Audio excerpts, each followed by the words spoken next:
200,000-mile warranty. Stop by and see us at 2435 East 15th Street or anytime at BillBirdKia.PanamaCity.com. We'll treat you like family and give you the peace of mind you can trust at Bill Bird Kia. Offer from Kia Finance America for the purchase of a new 2025 Kia Sportage. $1,748 per month per 1,000 financed in 60 months. Quality is limited. Cannot be combined with other finance offers. Not available on balloon financing. The 20-year, 200,000-mile warranty is a Bill Bird Kia warranty. See dealer for complete details. Offer for well-qualified buyers. Must take delivery from dealer stock through 4/30/25.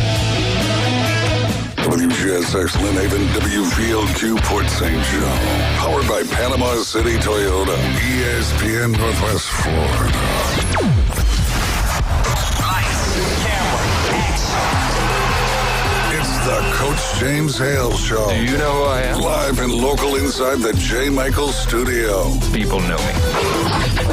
ESPN Northwest Florida. Filling in this morning, it's Coach Brian Haddad.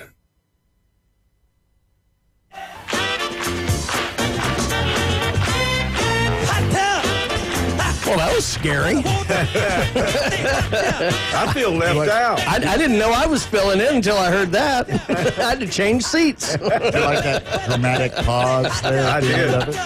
You hurt my feelings, though, Wildcat. I didn't hear my name. Willie made me sweat. Well, he's in the hot tub now. Yeah. Sweat. Well. He's hunting. You won't find it. They got rid of me once and for all. Oh, my goodness. As you heard, Brian Haddad sitting in for Coach James Hale today on the Coach James Hale Show here on ESPN Northwest Florida.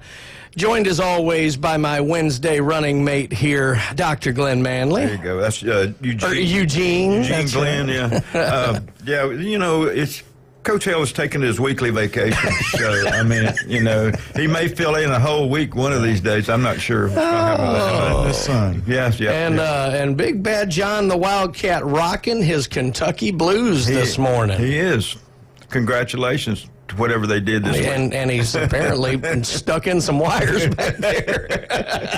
If you hear us go off the air, ladies and gentlemen, there are ants crawling in and for out of crying my out audio loud. board. Oh, man. They're everywhere. And right now, I can't hear anything that's going on. Uh-oh. Well, we can hear you. Lucky for you.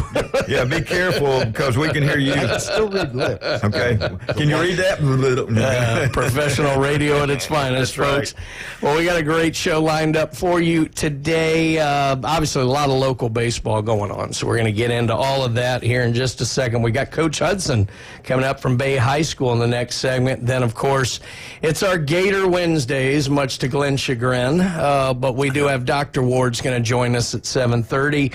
We got the Alabama update at 8. We'll have Auburn and FSU at 8:15, and then we will talk to the great Mark McLeod. More Gator talk there on from 8:30. So fantastic Wednesday lined up for you today, and we got a lot to get into, so why don't we kick it off with some of the local stuff going on here, Glenn. We're in that kind of playoff time frame for spring sports. We are. But before I get right into baseball, I want to say that, Bay High School, they ran into a buzzsaw the last 2 days. You win the district, and then the next thing you know, you're number 8. I don't know how that goes. Yeah, and then they let you play the New York Yankees. Yeah, that's right. Yeah, so but Bay High School is the only team in the county that won the district in football, boys basketball, and baseball. So three of those. Congratulations. There you go, Yeah. Bay High School. All right. And also, we want to give a shout out to Ava Butler. She is a Rutherford basketball player. She signed a scholarship with Hillsborough Community College, so congratulations to her. Mm-hmm. And of course, you all know that Eli Byer threw a no-hitter on Monday, but they came right back last night and did the same thing. But,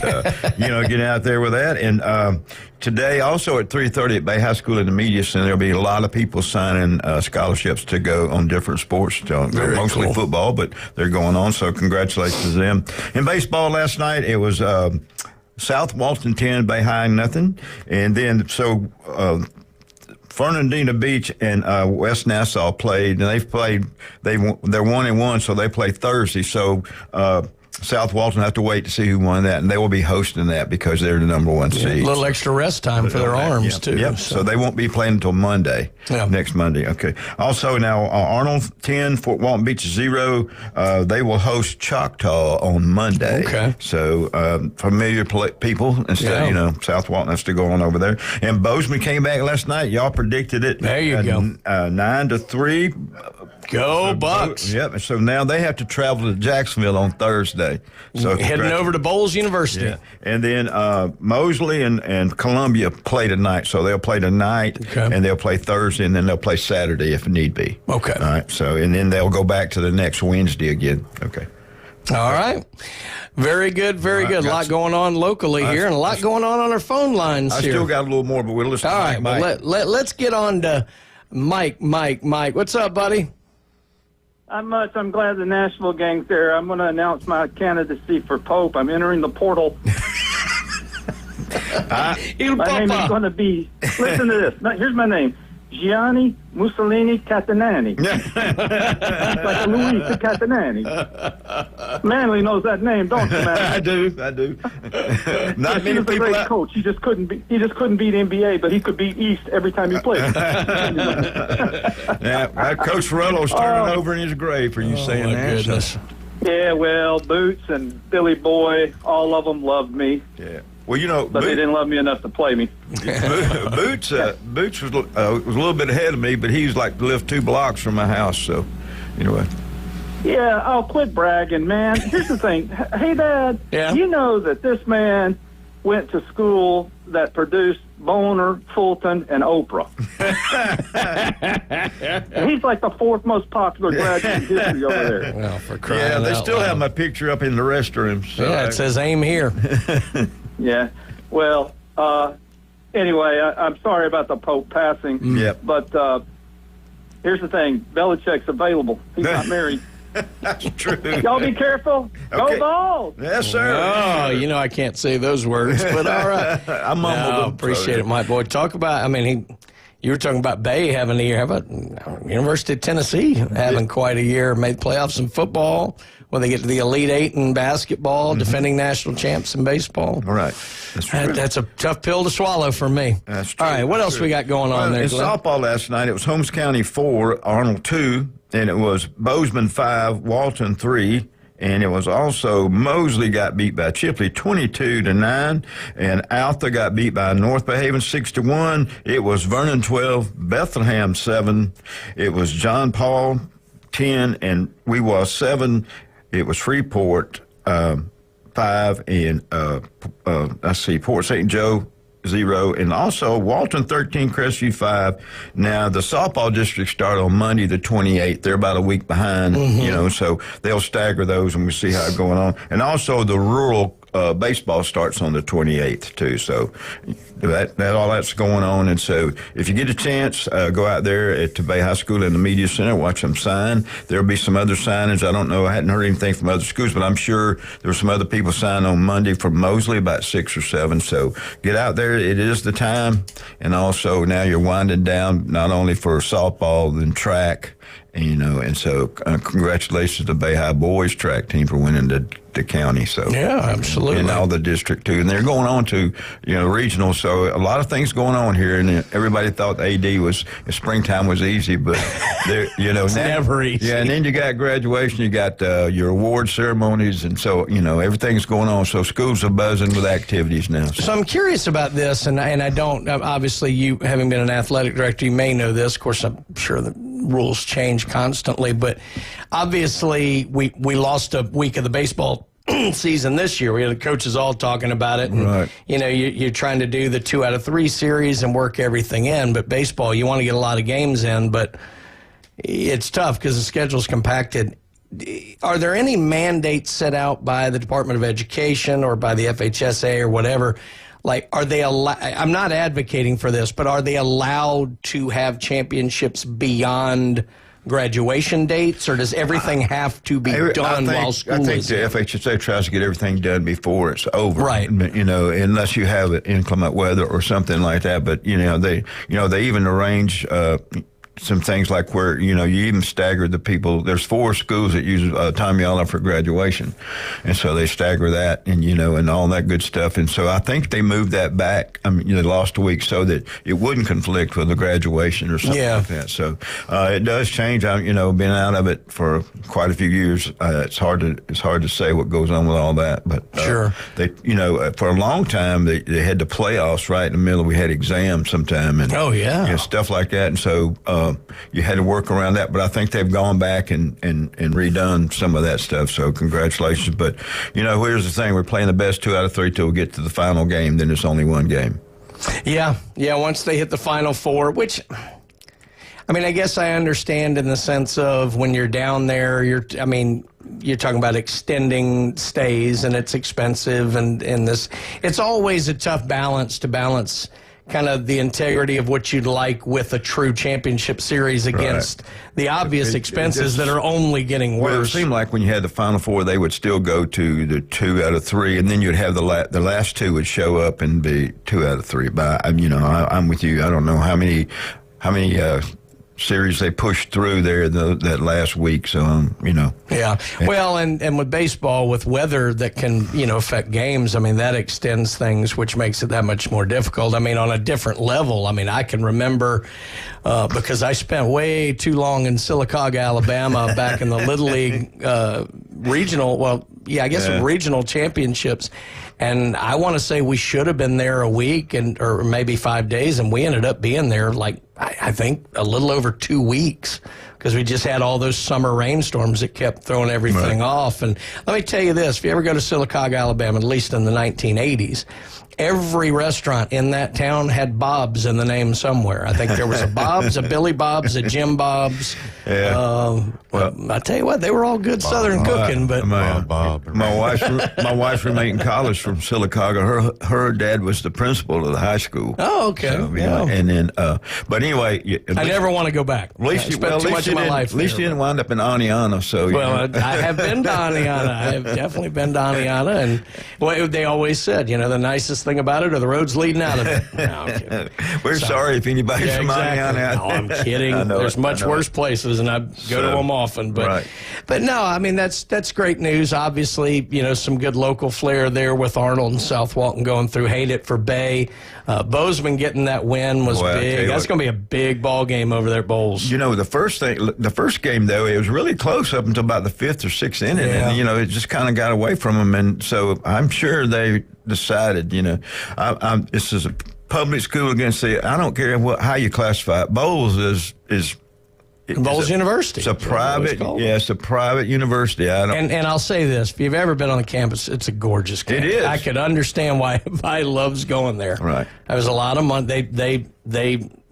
They go out and they get a lot of resources with that money too. They do. I mean, they really provide for their students over there. And you're right. Look, I mean, I think they talked about it maybe yesterday, but I've known a lot of the swim coaches over there, and there were years there in the 90s where Greg Troy, who ended up being the coach at the University of Florida and has been an Olympic coach and everything like that, he had, I think, people on like 5 Olympic teams who were at Bowles. Right. High school. We had a young man, I can't remember his name, been so long ago, but he went over and won the 100 meter best breaststroke or whatever. And they said, "Where are you from?" He said, "Bay." And they go, "What? Where's that? What kind of, Yeah, was that a prep school somewhere? And then we went over and played him in football in 2004 in the second round. And as we were our buses pulled up, their tennis team was going to the airport to fly to California to play in the tournament. So, well, and again, congratulations to all our softball teams that are doing so well locally. It's kind of getting lost because the boys have moved into playoffs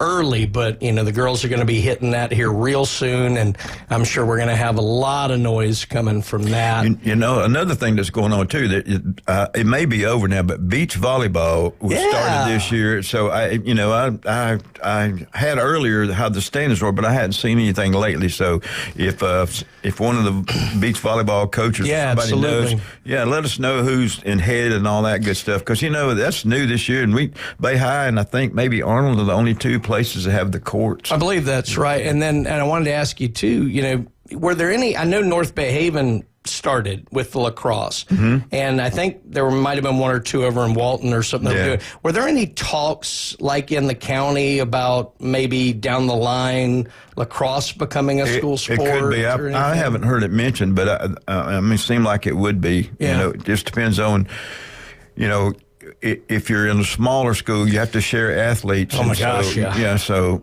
you know. already but, tough, yeah. Again, when's the season? I think it's, you know, if you got soccer players, boys and girls soccer players, it's kind of hard to field a team of that, but it could happen. I just, you know. Crazy. So we'll see. Well, let's talk about some of our great sponsors here on the Coach James Hale Show. How about J. Michael's Restaurant? Glenn, today is the day. It is world-famous Spaghetti Day at J. Michael's. Of course, you can always get out to J. Michael's for the best seafood, the coldest beer you're going to find anywhere in Panama City Beach. But today and only today, you can get that world-famous spaghetti. That is J. Michael's Restaurant. Dr. Chad Mitchell, Orthopedic Associates. I'm telling you, if you got any kind of injury, go to the person that all the athletes in Bay County have trusted for over 25 years, and that is Dr. Chad Mitchell. He can do the robotic surgery. As Coach says, he can do the old-fashioned surgery. Right. He can do everything, and you can listen to him every Monday right here on the Coach James Hale Show. Don't forget about Newbies and all the great Newbies properties all around this area. We got 4 of them, and you can pull the Glenn Manley, try and hit all 4 in one night and just fall where it ends. But I can walk home from there. Stumble at least. That's right. But no, absolutely love Newbies. And I mean, whether it's the Mothership or the best bands, you're going to find Newbies 2 on the corner. Great place to watch a ball game. The Brew and Booze, my favorite and closest to my house there. And then, of course, the new one down there near St. Andrews. Absolutely love Newbies. And then Big John, we don't have any holidays coming up, but it's never a bad idea to take care of the missus there. So what can we do when we get in the doghouse? We have a Mother's Day that's coming up. We do. Well, a couple of weeks. And a lot of people, you know, they like to come down to our beautiful sandy white beaches and get married. So if you're going to take the dive, so to speak, you might need a engagement ring, and they can design a one-of-a-kind engagement ring and have it on her finger within 10 days, and they can do it for less. And we're talking about David Adamson Designer Jewelry on Highway 77 in Lynn Haven. Sounds good to me. It's Mother's Day for me every month because I have to pay this mother and that mother. You know what I'm saying? So, anyway. Hey, Dr. Chad Mitchell just sent me a text. He doesn't take care of hurt feelings. He'll talk to you about it, but he can't do anything about it. Got a robot that can. Well, we'll segue into this. Follow this. Coach Hudson coming up next. Bay High School. You're listening to Coach James Hale Show, ESPN Northwest Florida.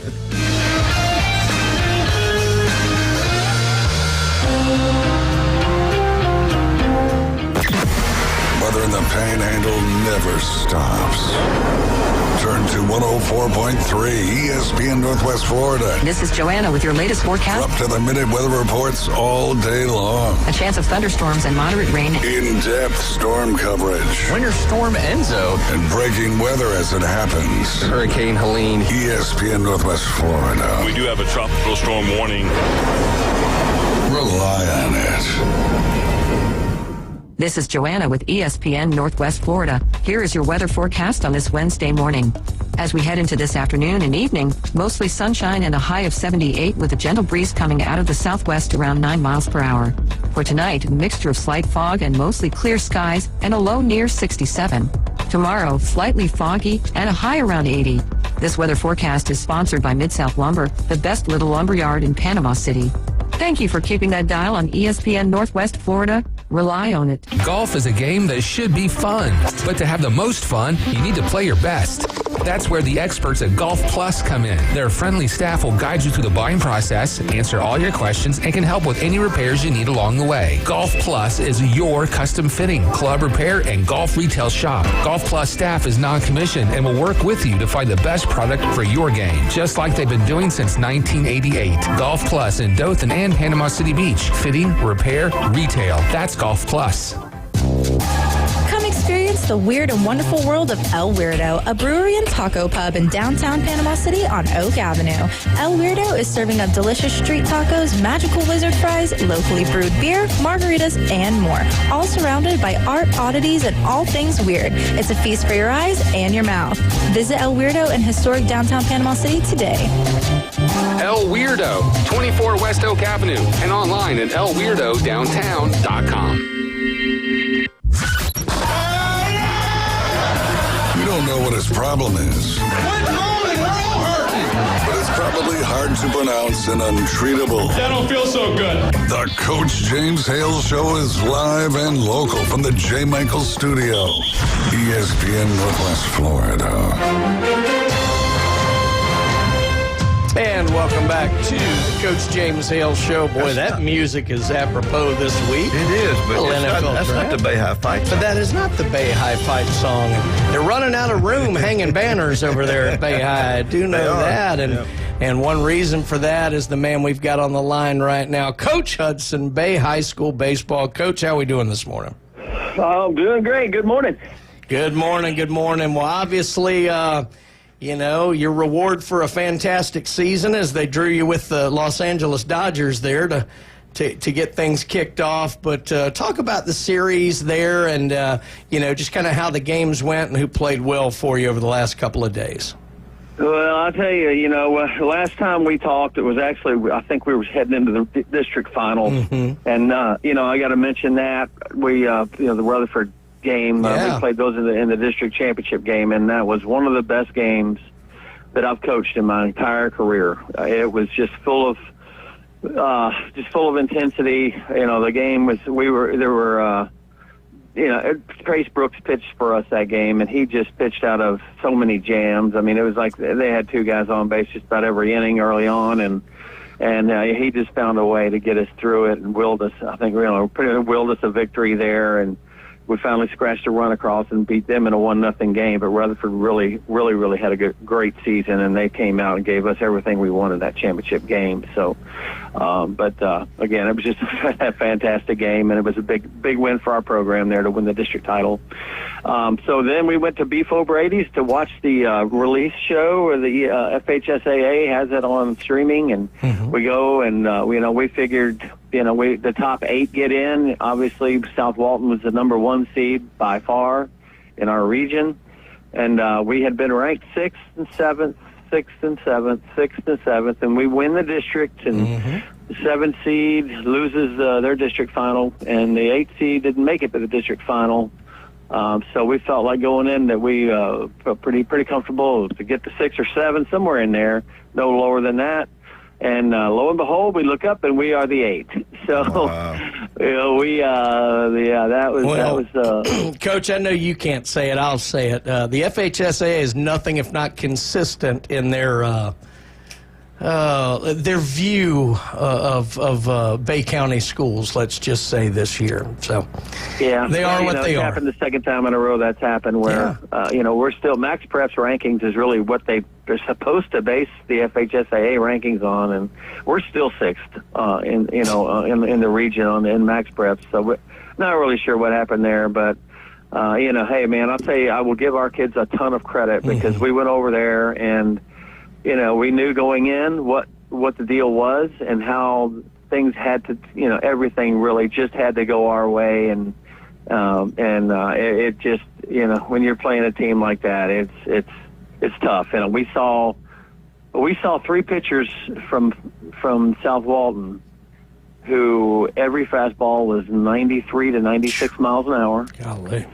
They weren't just throwing it right down the middle. These guys were locating, commanding these pitches, and then, we just going in. We have to jump on fastball. We're not going to be able to sit on a fastball and the 95 mile an hour fastball along with the 83 mile an hour slider, and we can't sit on both of them. So we just came in with the idea that we were going to try to jump on fastball. If they throw breaking balls, they got us. Yeah. And not many high school pitchers can be that consistent with a breaking ball when they're throwing that hard. And all 3 of those guys got up there and just absolutely commanded sliders on the outside corner. They threw it for strikes, and then they threw it for the strikeout pitch down and away. And I could not be more impressed with South Walton. And especially those arms on that mound. They were. You can go watch Georgia, Florida, and all these teams play this weekend on TV, and you're not going to see better pitching from three guys than what we saw this week. And they were very impressive. Yeah, Coach, you say, both you and Rutherford really improved going through the year, and it's just a shame the way they don't know anything about Northwest Florida, because you know how Coach Brown had to go all the way to Jacksonville when Swanee didn't even win a district game. So, it's unbelievable. Yeah. Since I'm retired, I'm going to have to ride down there, and talk to somebody. They may throw me out, but hey, at least I'll get to yell one time. So there you go. All right, yeah, it's great. Especially, winning your district that's always been meant something for helping you in the playoffs. And again, that they do everything for some of the down south folks, and that's how they base their decisions, and that's just the way it is. But it sure is a shame that sometimes. Yeah, I'm gonna run in there and holler Free Bay County and see if you can see. Well, and Coach, I'm glad you really brought up the district champ, because I kind of got lost in when we had talked to you last in terms of the series of events. But I think I said it at the time, Bay Rutherford is what a district final should be. And I love that local rival for, a title and a banner. I thought that was really cool. And you're right, what a ball game. So, yeah, congrats huge crowd. Again. It was loud. The crowd was loud. It was, it was two teams that went out there fighting for their life and battling. And yeah, it was everything that is supposed to be there. It was really a great night for our program. Yeah. Let me ask you a question, because you've obviously done this for a long time, and obviously you come in today, and it's not, you'd love to still be playing, but obviously that's it for the season. But what does today look like for you as a coach? You have kids who are done with baseball probably for their lives. You have some who are going to move on to the next level, and they're going to have to kind of keep up. And then you have obviously the thoughts toward next year. What does today look like for you in conversations with athletes and planning going forward for them? Yeah, well, today, maybe not specifically today, but you know what I mean.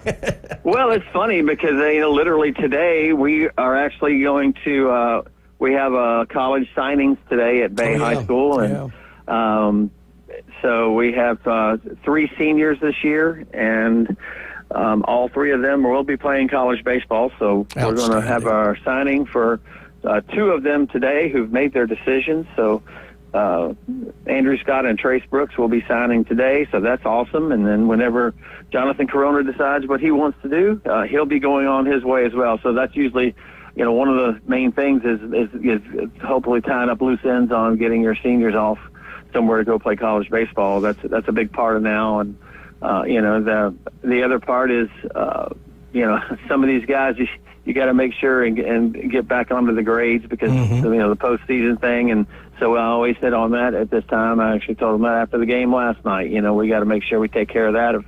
If they have aspirations to move on, that's number one. You cannot play college baseball if you don't have a high GPA. You just have to have it. So we'll work with that a little bit, and also really get ready. I'm ramped up for summer already. We're ready to go for summer ball. We'll be putting out our tryout dates and all that this afternoon. So, really looking forward to summer and getting the guys that are coming back, get those guys ready to go. The JV hasn't played. They haven't played a few weeks already. So those guys are chomping at the bit, ready to get after it. So we'll get cranked up pretty quick with our summer ball stuff now, and preparing for the 2026 season. Okay. Coach, y'all at 3:30 in the media center? Yes, 3:30 in the media center. We have 11 student athletes there that will be signing today, so it's a really good group. Yep. Coach, are the kids who are moving on to play college ball, are they able to work out with you guys, or do they have to go into kind of AAU or whatever ball that's played now?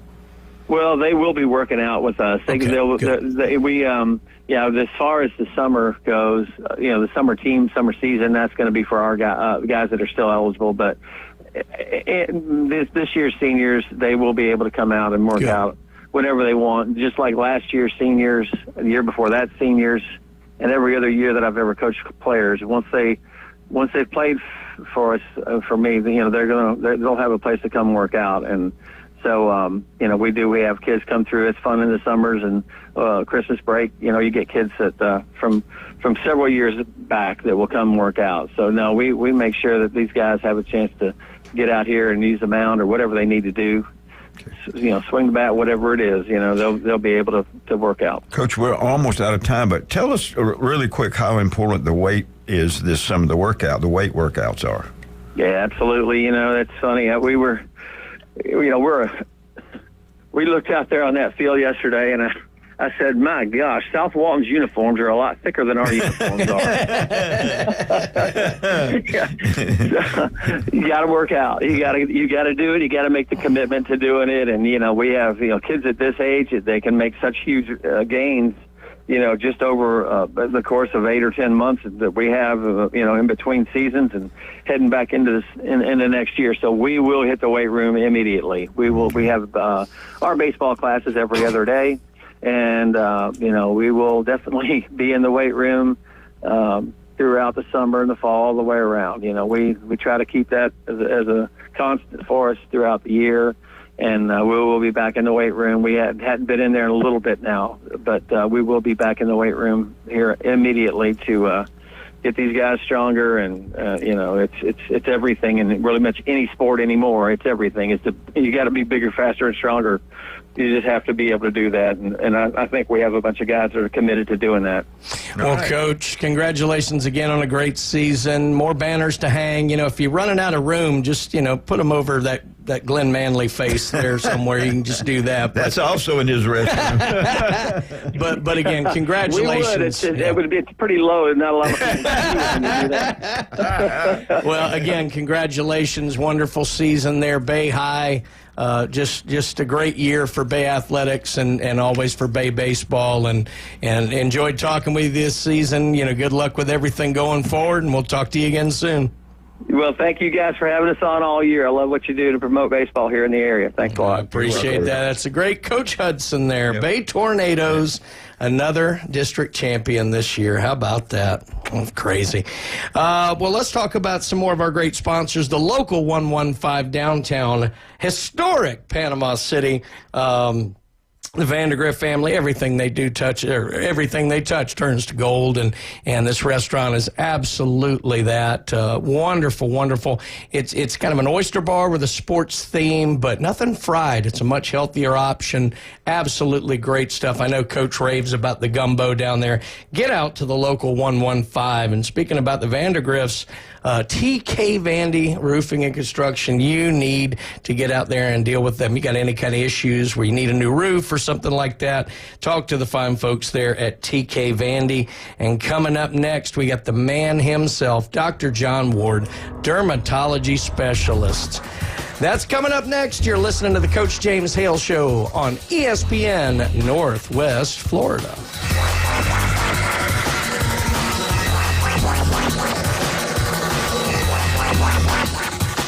ESPN Northwest Florida. It's the Coach James Hale Show. I was a bench warmer. No, but he was left out. Yeah, you can. Oh, I was. Yes. No, actually, it happens. You are crazy, but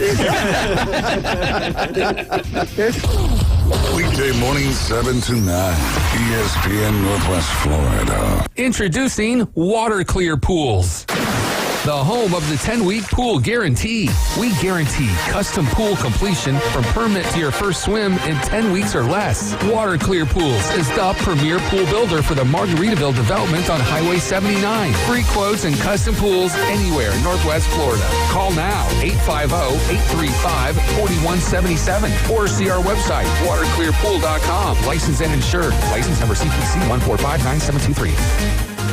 PCB Hobby, the beach's premier hobby store for sports cards, comics, coins, and trading card games. PCB Hobby carries the largest selection of boxes and packs from the latest releases of brands like Topps, Panini, Leaf, and more. Looking for a specific player or team? PCB Hobby has a wide assortment of raw and graded cards. They carry parallel rookie, game used, and autographed cards in both modern and vintage. Have a collection you want to sell? We buy, sell, and trade. PCB Hobby on Back Beach Road, just east of Florida Linen. Call 850-320-8388. Progressive knows there are some surprisingly expensive things in life, like frames. Because you found a classic 70s concert poster. But when you went to get it framed, you realized the frame will cost about 4 times the amount of the poster. Which is actually absurd because no one will be looking at the frame, and if they are, then you severely overestimated how cool this poster is. But then you remember by switching your home and auto to Progressive, you could save hundreds and put it towards a classic 70s concert poster in an absurdly overpriced frame. Progressive Casualty Insurance Company, affiliates, and other insurers. Not available in all states. From the Vortex Springs to the Bear Paw Canoe Trail. From Shell Island to 30A. We're your home for live sports. Now back to the Coach James Hale Show inside the J. Michaels Studio. ESPN Northwest Florida. And welcome back to the Coach James Hale Show. Coach Hale is out because he worked 2 days this week, and I am Brian Haddad sitting in for Coach Hale. Joined by Glenn Manley, the Wildcat, and another one of our fabulous Wednesday regulars here, Dr. John Ward, dermatology specialist. Doc, first of all, let me start by saying happy birthday here. I understand we had a birthday this week. Thank you, guys. Yes, another trip around the sun successfully accomplished. Yeah, I sent you the same gift I sent you last year, so I hope you got it. I sure did. Thanks so much, Glenn. Well, as long as my insurance company paid up on time, I sent you the one I send you every year, too. Oh, my goodness. Doc, you know, it's kind of getting the other day was the first day I actually felt kind of hot finally for one day being outside, and that's certainly a reminder of the sun and all of its power. So talk a little bit about, you know, we're about to be out in the sun more. Make sure you're taking care of your skin because skin cancer can be deadly. Absolutely. So just if you're going to be outside, especially during the heat of the day, you want to make sure to cover up, ideally with clothing, but if you are out there without your shirt on, you know, make sure to put your sunscreen on before you go out. And then if you get in the water and towel off, you just took your sunscreen off, so remember to reapply. You know, a lot of our student athletes are going to be out there on the baseball fields and soccer pitches and whatnot, so just remember to keep your athletes protected. Make sure they're wearing their sunscreen too. Yeah, that is absolutely wonderful advice there, and I think that's that key is that reapplying because, you know, everybody thinks, oh, I put on sunscreen, and that might have been 4 hours ago, and, you know, after you've been in the water and all that, that reapplication is certainly the key, so absolutely. Well, Doc, I want to have a little fun with you here to start, and just to remind you that Mississippi State currently owns a one-game winning streak over Florida in baseball. What do you think about that? Yeah, you know, congratulations to Mississippi State pulling out that very last game at home, you know, after we took 2. You know, interestingly, Florida's on a bit of a tear right now. I think we're won 8 of our last 9 games. You know, we won our midweek last night, run ruled Georgia Southern, and got a very, very important home series this weekend. Arkansas is coming to Gainesville. Absolutely, positively have to win this series because even though we have a really good record and a strong RPI, you know, that 6-12 conference schedule is not gonna get you into the NCAA tournament. You know, everyone says the magic number is 13. You have to win 13 conference games, and we've got 12 games left, and we have to win 7 of them. So that's going to be a tall task, considering we have Arkansas. I think left is a series with Arkansas, a series at Texas. We do go to South Carolina. And then the last series we've got is Alabama at home, and you know Alabama's playing good baseball right now too. So Really got to take 3 of those 4 series to make the tournament comfortably. You know, Yeah. I mean, obviously, you know, there's always a chance if you don't hit one of those marks. And as we've seen, you guys were complaining about FHSAA. Well, you know, all the Gator haters complain about NCAA because, you know, especially in baseball, we've kind of got that name. So Florida tends to get the benefit of the doubt if they're anywhere close to the cutoff line.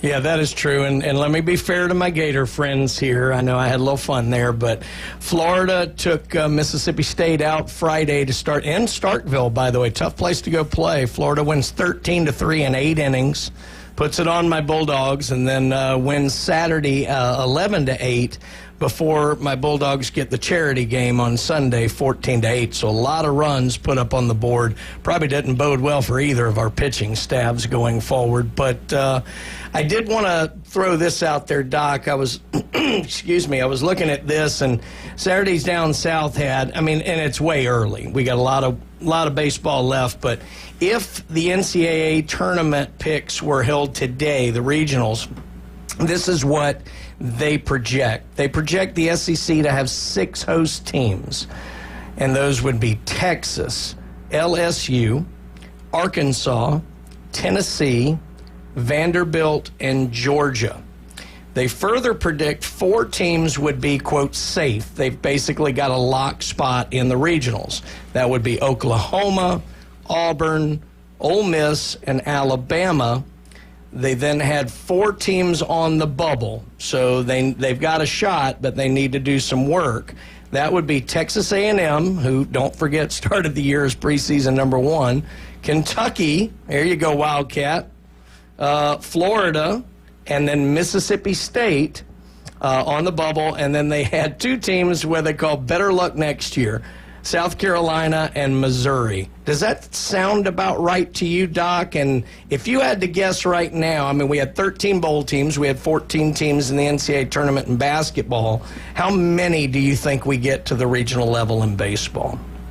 Yeah, I think it's 13. I think you know last year they're going to leave one bubble team out because they have to. Last year, Alabama got the short end of that SEC bubble team stick, and you know I think this year it may end up being your Bulldogs. And hey, question to you, Brian. Yes, sir. What is up with Mississippi and Ole Miss? Mississippi State and Ole Miss having their series midweek this year. You know, they played last night. I've never seen an SEC series be midweek. Well, it's not their series, so they have I think they have kind of like, it's weird. It's kind of like Florida and Florida State do, but I want to say there's 2 games each year that they have like a midweek thing, and I want to say they do it in Jackson. I don't think they count for the SEC standings, but they've done that for a while. And they may do one in Jackson and maybe one in Biloxi or something like that, but I'm pretty sure that's what it was. Yeah, it was actually in Pearl, so right outside of Jackson there at Trustmark Park. And, of course, my Bulldogs lost. But yeah, they've done that for a while. I don't know if that's something they put in a long time ago or whatever just to get, you know, some games down in Jackson. But I'm looking to see if they did 2 this year or 1. It looks like just 1.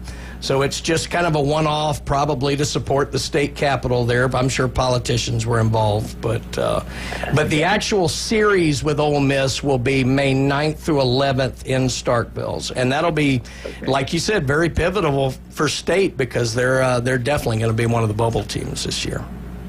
Yeah, and before we leave baseball, I just wanted to give kind of piggyback on Coach Hudson, going back to South Walton. I don't think I have ever seen a team dominate district and state so far. Do you realize they had 2 districts? South Walton had 2 district games, and then they played. I think they had 2 games with Bay to start the state playoffs. Mm-hmm.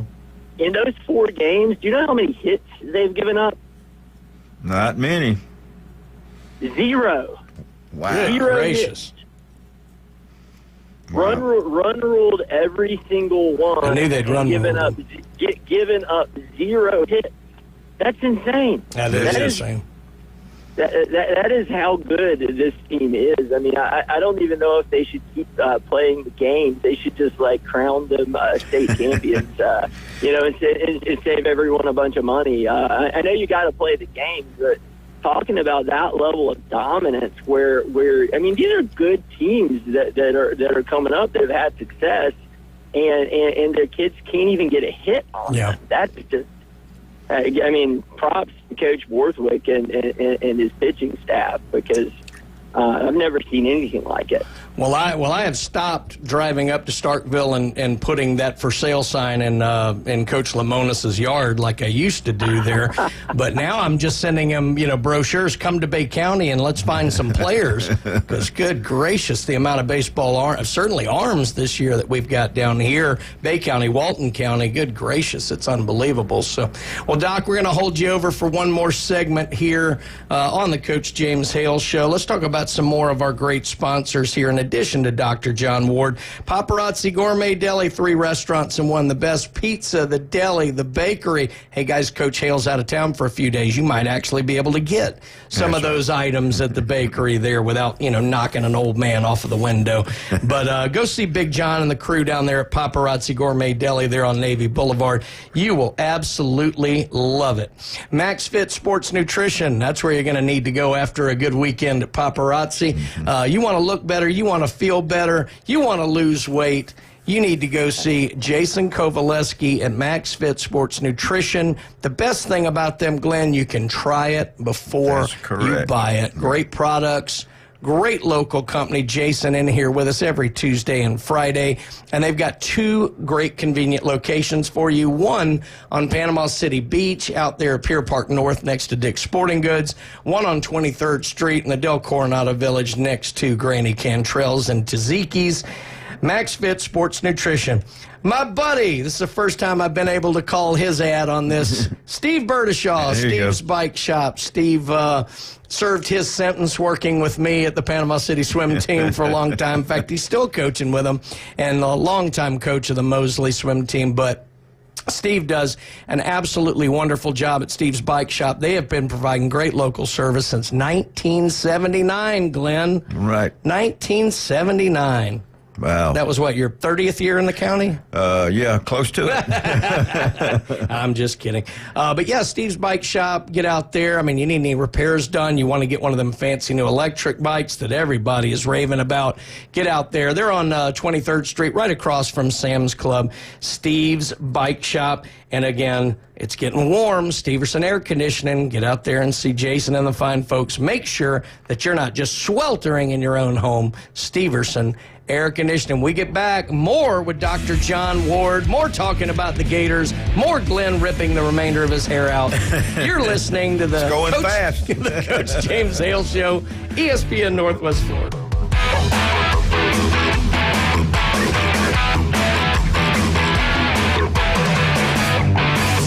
ESPN Northwest Florida. The Dan Patrick Show. Oklahoma City, they're a cute story. They're no longer a cute story. They're a real story. And I think sometimes we get caught up and you go, oh, that team out there in Oklahoma City, oh, look at them. How many wins do they have? They went 68-14. The Thunder, no longer a cute story. They're a problem. It's just different basketball. It's the Dan Patrick Show, weekday mornings from 9 till 11. ESPN Northwest Florida. This is Joanna with ESPN Northwest Florida. Here is your weather forecast on this Wednesday morning. As we head into this afternoon and evening, mostly sunshine and a high of 78 with a gentle breeze coming out of the southwest around 9 miles per hour. For tonight, a mixture of slight fog and mostly clear skies and a low near 67. Tomorrow, slightly foggy and a high around 80. This weather forecast is sponsored by Mid-South Lumber, the best little lumber yard in Panama City. Thank you for keeping that dial on ESPN Northwest Florida. Rely on it. Hewitt Tire and Auto. Call 850-769-7323. Your certified AAA service center and hometown towing. Visit them online at HewittTire.com. On Airport Road in Panama City. 850-769-7323. Hewitt Tire and Auto Center and hometown towing. Need a tow? Call Billy at Hometown Towing, 850-265-1562. Introducing the Peaceful Living Executive Planner and Daily Agenda, your faithful companion for 2025. Designed to help you navigate life with faith, gratitude, and intentionality, this planner will inspire, uplift, and guide you towards a peaceful and purpose-filled year. Get daily inspirational quotes and a peaceful word of the day, plus weekly challenges and monthly reflections. A vision board to map out your dreams. Embrace peace and purpose every day with the Peaceful Living Executive Planner and Daily Agenda. Get yours now at FroyesMin.com. If you got more A's on your truck than you did in high school, you might be a Bama fan. Now back to the Coach James Hale Show on 104.3 ESPN Northwest Florida. And welcome back into the Coach James Hale Show here on a lovely, lovely Wednesday in Bay County, and we are talking to Dr. John Ward, dermatology specialist. Doc, if the folks want to get out there, make an appointment to get their skin checked out there with you, how can they go about doing that, and where do they go? Just give us a call at 233-3376. It really only takes 5 minutes to get checked head to toe to make sure your skin is healthy and cancer-free, and you can see us at one of our 8 area convenient locations in Port St. Joe, Panama City Beach, Water Sound, Santa Rosa Beach, Tafuniak Springs, Bonifay, or Mariana. Fantastic. I'm trying to remember, kind of in this crazy sports world here, what all we've discussed with you. I'm curious to your thoughts on a couple of the bigger topics over the last week or so. Colorado has kind of raised the ire of some fans and alumni here with their decision to retire the jerseys of long-time Colorado students. Travis Hunter and Shadur Sanders there.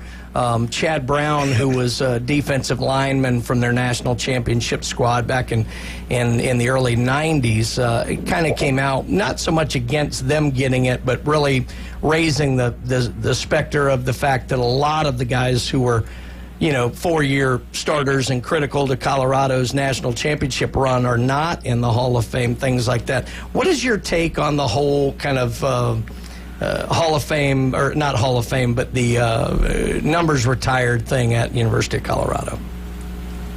I don't necessarily have an issue with Travis Hunter, but Shadur Sanders. I mean, really, that's just Dion family vanity.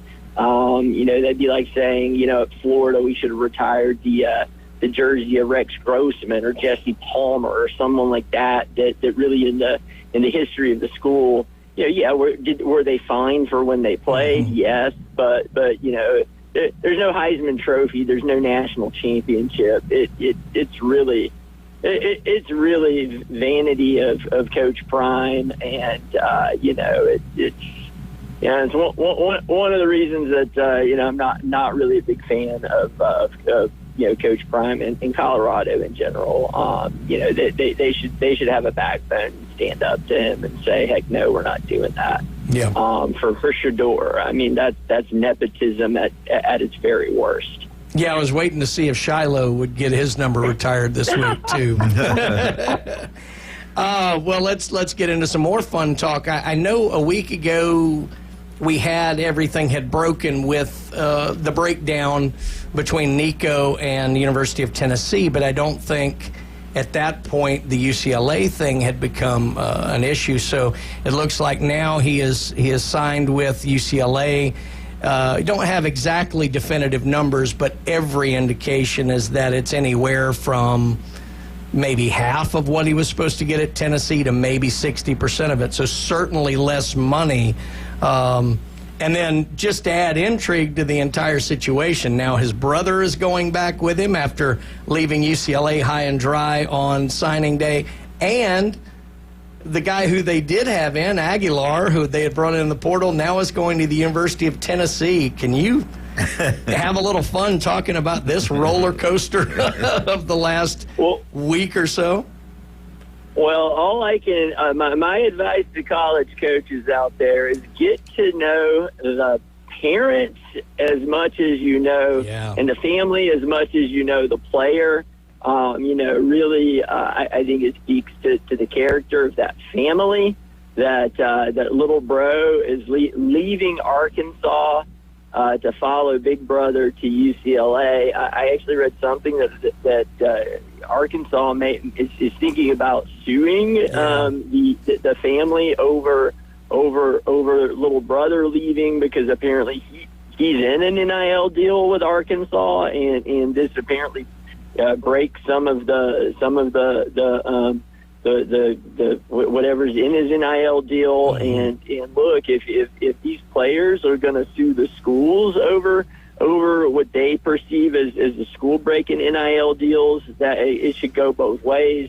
I'm definitely, I love it that UT is left in shambles at the quarterback position as a Gator fan. But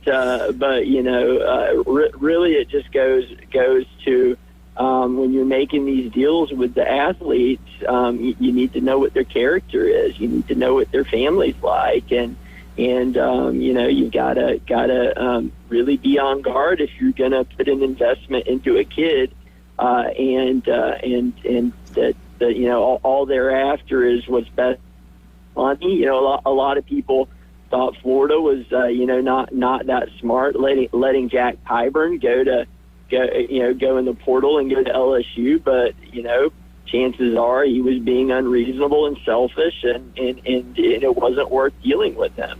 So now LSU's got to deal with them. So, I think it's, NIL brings a new wrinkle into the sport, and coaches are going to learn how to not get burned by avoiding players that put up red flags. Yeah, and to your point, Hunter Yurachek, the AD at Arkansas, has actually been in communication with the Arkansas Edge, which is their collective NIL front, and basically expressed support for them to pursue and enforce their rights under any agreement violated by student athletes signing NIL deals. And look, this is destined to end up in court, because there's already been some questioning over, some of the contractual status of this stuff, because in theory, again, quotation marks here, in theory, what this was supposed to be was the athletes being able to cash in on their name, image, and likeness. So maybe they go do an appearance for an alumni group, and that appearance they get paid for because that's their name, image, and likeness. Well, a lot of these guys got checks before they even set foot on the campus or did an event. And so now, they're like, well, look, if, you guys are coming after like Coach Hamilton at FSU for promises made, let alone a contract signed, why aren't the players liable for what they signed in their contract? And I think that's an excellent point. Yeah, it's going to be very interesting, and I guess every player with NIL is going to have to consult their agent and attorney before they decide to go somewhere else. Really, it's a huge mess. But again, pick kids with good character, pick kids that want to win championships above themselves. I still think all of these sports are team sports, and when you put yourself ahead of the team, you're not doing yourself a favor. I mean, at the end of the day, just look at a kid like a Alex Condon or Walter Clayton Jr. They probably could have gotten better NIL deals somewhere else, but what did they do? They performed at a high level with a good team on the court, and now they're going to go get big paychecks. So, yeah. And I think that's the thing that's so bothersome in this deal, Doc, is, we cannot like it, whatever, like this, but the true sad part about all of this, unless you're a Tennessee hater like me, and even I find it sad, there are really no winners in this deal. Nico's losing half of his money and going to a team with inferior players and inferior line to back him up, and on the West Coast where they don't follow anything. Tennessee's quarterback room, certainly for the short term, is worse. Now, I think we all like that Josh Heupel stood up and this kind of deal, but they're certainly, in the short term going to lose. So that it's kind of like nobody wins in this situation, and that's what's so frustrating when we look at this scenario that college athletics is now in. Yeah, it brings in a new level of drama. And you know what, though? College fans love drama. They may complain about it, but you sit back and you look, and unless your team's being affected, it's something fun to talk about. True words have never been spoken. One more time, Doc, talk to us about the dangers of skin cancer and how we can avoid it. Absolutely, yeah. Skin cancer, easy to treat if we catch it early. If not caught early, it can be deadly. So if you see something on your skin that doesn't look right, won't heal up, or is changing, get in to see us. You can see us at one of our 8 area convenient locations in Port St. Joe, Panama City Beach, Watersound, Santa Rosa Beach, Defuniak Springs, Bonifay, or Mariana. Just give us a call at 233-3376 to schedule your appointment. All right, Doc, because you took 2 out of 3 from us in Starkville, I'll say it. Go Gators. Go Gators. That's Dr. John Ward, who joins us every Wednesday on the Coach James Hale Show. Did a wonderful job there.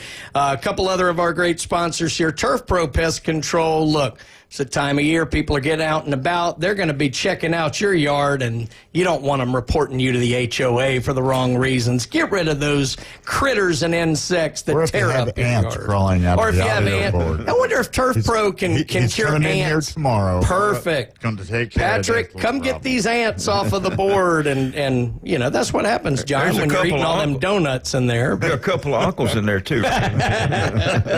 Turf Pro Pest Control. Patrick and the crew will do the best job out there. Make your yard the talk of the neighborhood for all the right reasons. South Oak Title and Closing. You want to deal with the absolute best when it comes to your real estate deals. That's why all of the top realtors in our area trust Chuck Tucker and South Oak Title and Closing. And Cinco de Mayo is just around the corner, John. Where are we going? El Rodeo Tequila Bar and Grill. That's right. Maybe Glenn will come back in there and do a little singing for us. Dancing around the sombrero. Mariachi band. That's right. Be a little singing. But seriously, the best Mexican restaurant on Panama City Beach. El Rodeo Tequila Bar and Grill right there on Navy Boulevard across from the base. When we get back, Glenn's favorite segment of the show, the Alabama Update, sponsored by Steverson Air Conditioning. You're listening to the Coach James Hale Show without Coach Hale. Love the sponsor. I'm not sure about the team.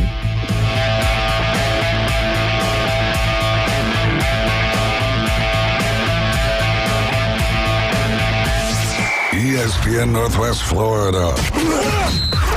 Colin Cowherd.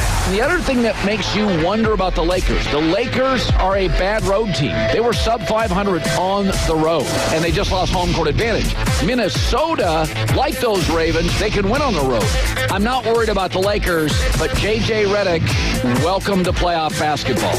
The Herd with Colin Cowherd. Weekdays, ESPN Northwest Florida. This is Joanna with ESPN Northwest Florida. Here is your weather forecast on this Wednesday morning. As we head into this afternoon and evening, mostly sunshine and a high of 78 with a gentle breeze coming out of the southwest around 9 miles per hour. For tonight, a mixture of slight fog and mostly clear skies and a low near 67. Tomorrow, slightly foggy and a high around 80. This weather forecast is sponsored by Mid-South Lumber, the best little lumber yard in Panama City. Thank you for keeping that dial on ESPN Northwest Florida. Rely on it. Discover Kia at Bill Bird Kia. The road is yours. Let spring adventures begin in a brand new Kia from Bill Bird Kia. Stop by today and check out the 2025 SUV family. Take a test drive and see the all-new features that elevate any adventure. And now offering 1.9% APR for up to 60 months on the purchase of a new 2025 Kia Sportage. You'll get the perfect balance of comfort, safety, and technology. Bill Bird Kia is the home of the 20-year, 200,000-mile warranty. Stop by and see us at 2435 East 15th Street or anytime at Billbird Kia, PanamaCity.com. We'll treat you like family and give you the peace of mind you can trust at Billbird Kia. Offer from Kia Finance America for the purchase of a new 2025 Kia Sportage, $17.48 per month per 1,000 financed in 60 months. Qualities limited. Cannot be combined with other finance offers. Not available on balloon financing. The 20-year, 200,000-mile warranty is a Billbird Kia warranty. See dealer for complete details. Offer for well-qualified buyers. Must take delivery from dealer stock through 4/30/25. WPLQ Port St. Joe, WGSX Lynn. Powered by Panama City Toyota. ESPN Northwest Florida. Put down your natural light. It's time for the Alabama Update. The Alabama Update, weekday mornings at 8. On the Coach James Hale Show at 104.3 ESPN Northwest Florida. Roll Tide, roll. Oh, I was saying low tide. I know you were. I'll take it, though. It was close enough. Alabama Update brought to you every single morning here on the Coach James Hale Show by Steverson Air Conditioning. I would say Steverson Air Conditioning and Heating, but we ain't going to need that for a while. It is starting to warm up. It's starting to feel like and summer. Sticky. That's dewy, it. Don't wait till it's too late now. Get the fine folks. And the beauty of Steverson Air Conditioning, wonderful local company. You give them a call, they will be out as quickly as possible. It's not going to be like one of those major national things where you have to wait a week or schedule it 10 days out while you're just dying in heat. Steverson Air Conditioning, they will be out directly. They can service your unit. They can get you a new one, whatever is best for you. And look, sometimes that new one will end up paying for itself in savings on your power and electricity bill. The fine folks at Steverson Air Conditioning, and make sure you thank them for their sponsorship of the Alabama Update. Well, it's draft week, Glenn. Oh, and scary. We have potentially 3 Alabama players could go in the first round here. We've got Tyler Booker, offensive lineman, but obviously the bigger names with Jalen Milroe and linebacker Jihad Campbell. So I wanted to go through kind of the list of what some of the quote, draft experts maybe see as some landing places for Milroe and Campbell. Let's start with Jihad Campbell. Again, interior linebacker, really soared up the board here, had a good year this year, great player. And Mel Kiper Jr., who's been around forever here, he actually projects Campbell going as the last pick in the first round to the Philadelphia Eagles. So, which would be interesting because basically the Eagles' entire defense, I think, is Georgia Bulldogs. So how he would fit into that would certainly be interesting. But Kiper has Campbell going 32 to the Eagles.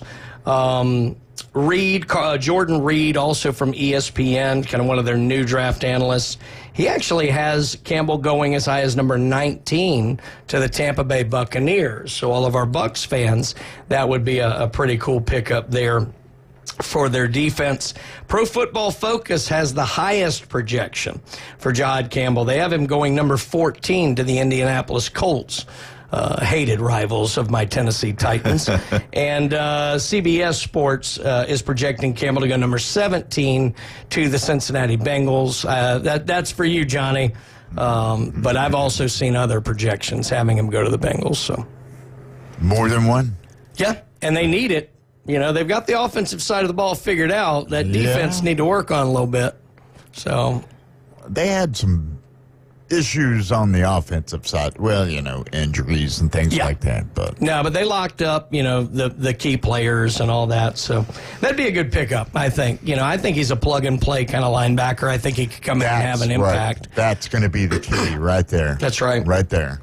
So now Jalen Milroe, before we get into kind of his attendance at the draft, and because, Glenn, I'm curious to your thoughts on that, but let's look at his projections. So I'll start with the best and work my way out. CBS Sports has the highest projection, or the earliest, however you want to look at it. They have him going number 18 to the Los Angeles Rams. Now, that one would make sense in that Matthew Stafford's currently the starter. He's kind of coming toward the end of his career, one of the longest tenured players in the NFL. So number 18 to the Rams would make sense there in terms of getting a quarterback. Pro Football Focus has him going number 34 to the New York Football Giants. That would, of course, assume the Giants don't pick a quarterback in the first round, right? Which we'll have to see. Jordan Reed of ESPN has Milroe going first pick of the second round to the Cleveland Browns, which would be interesting in that he would be reunited with his offensive coordinator from Saban's last year, arguably Milroe's best year, Tommy Rees, who holds that position with the Cleveland Browns as quarterback's coach up there. So that could be good in terms of familiarity, certainly. And with the whole mess with Deshaun Watson up there, I think they just re-signed Joe Flacco, who's 150 years old. That might actually be a decent landing spot for Jalen Milroe, just having that familiarity of, look, whenever you go back to the coach where you had your most success, that's got to make you feel good. And he's got a mentor there. The only problem for him is it's in Cleveland, right? Anybody that knows about Cleveland. The mistake by the lake? It's the heart of rock and roll. Come on. Well, it is the heart of rock and roll. And that's all. Mel Kiper, however, has Jalen Milroe projected number 68. 68, wow. To the Pittsburgh Steelers, who, certainly are looking for a quarterback themselves, but 68. So I guess that begs the question, and I'm curious to your thoughts on this. We've all seen, now they make the draft such a production, and don't get me wrong, it's cool television. Right. But the one thing I hate every year, just like I hate the Little League World Series showing 12-year-olds crying on national television, I think it's a bad idea. I hate when they put the camera in the faces of these guys who start slipping down the draft. It's the most disappointing experience of their life. So let's stick a camera in their face. I can't stand it. And every year it catches somebody out. I'm a little worried if Mel Kiper's right. Look, Milroe's going to be there. I mean, Jackson Dart pulled himself out. I think it was a great move on his. And Jackson Dart may go first round too. But Milroe being there certainly has the potential to slide down the board. I mean, what do you think about his decision to actually go? To me, he's more of a runner than a passer. And, and of course, you see how the Eagles have worked that out. But, I just think, I don't think he'll go 68th. I think he'll go in the second round somewhere, but I'm not sure. I think Cleveland may be the best spot for him. Yeah. Because of who he's going to end up with. But it's just, he has so many variables. Like I just think about the Oklahoma game. Yeah. And then so he comes back and does some other things. But to me, I don't think he should be. Wherever he goes, that FaceTime is gonna help him rally his team wherever he goes. Right. I mean, and at least in the event, like you said, if it goes south, then. Well, and I will say this, he and his camp will be very aware that this is a possibility, where with some of the others, you could tell it caught them out. Yeah. I'm not saying he's not a good athlete. I'm just, some of the things they look for, you got to be a certain height. You got to be able to throw the wide shots. You got to be able, I'm not sure. I will say this, there was a story out this week, one NFL scout, I can't remember who it was, maybe the Ravens or somebody, they actually rated him the highest running prospect at the quarterback position they had ever evaluated. Right. And I mean, you're talking about guys like Lamar Jackson, Michael Vick, all these guys who have come through who could really run the ball well, and they actually, they project him at the highest. Now, that's running. You obviously got to throw the ball too, but I did think that was interesting. My favorite all-time play on the draft, and look, there's got to be nothing cooler than walking across that stage with the crowd and get the jersey with your name on it and do the bro hug with Roger Goodell and the whole thing. But my favorite ever athlete dealing with the draft was Joe Thomas. Was a great offensive lineman, soon to be Hall of Famer, played for the Cleveland Browns. I think he went third overall. And he did not attend. And the reason he did not attend was he had a fishing trip. And he was going fishing. I like this guy. Yeah. And I thought that was the greatest thing ever. And he came out, he said, I did what was important. Yeah. He's like, I'll go play football. Whoever picks me, I'm going to give my all for them, but I got to go fishing. Yeah. I thought it was great. And that's why he's a Hall of Famer. That's right. Yeah, exactly. Well, that and pancaking everybody he saw. But no, I love that. I thought that was really cool. And I really hope it works out for Jalen. Look, even if he goes first pick of the second round, that's the second day. So you've got the entire first day or first night, Thursday night, where, Right. And look, I doubt they're going to be in his face much until toward the end of the first round, because obviously the focus is going to be on those first few guys. Nobody's projecting Jalen Milroe right now to be in the top 10. So, but I don't know. I like the kid. But he's still a story. Yeah. And that's what the media is all about, is a story. You know, where will they go? Who does he like? Who's his best mentor going to be? Yeah. Where is he gonna run? Is he gonna quarter? Is he, may he? Yeah, I love the kid. I thought he was a great ambassador. He wasn't the best quarterback in the world. I thought the way the fans treated him there at the end was distasteful. Yeah. But you don't want to see anybody suffer like that, because you're talking about, this is going to be the most important night of his life up to this point. Right. And you just hate to see people disappointed in those scenarios. The selfish part of me wishes he wasn't there, because I'm afraid of that. I don't want to see it, but it's not my call. It's his call. So, good luck to him, and hopefully it all works out and everything, and he finds a good home. Played college football, so his skin is a little thick. Well, fair enough. Hopefully he can handle it. He played quarterback at University of Alabama. He better have thick skin. And probably a thicker head. That is true. All right. So, well, very good. Well, thanks to Steverson Air Conditioning again for their sponsorship of the Alabama update here, draft this week. Obviously, it's going to be really cool. Coming to you from Green Bay, Wisconsin. Man, they have done such a cool job. The one in Vegas was crazy. The Nashville one down on Broadway, Glenn, was unbelievable. Philadelphia, Detroit. Oh, my God. It has really turned into a really cool show, and looking forward to seeing a lot of Crimson Tiders going off the board and moving on to the next level. When we come back, we're going to talk some Auburn. We're going to talk some FSU. Can't wait to get into that here with Dr. Eugene Glenn Manley III. And that is coming up next on the Coach James Hale Show. You're listening to ESPN Northwest Florida.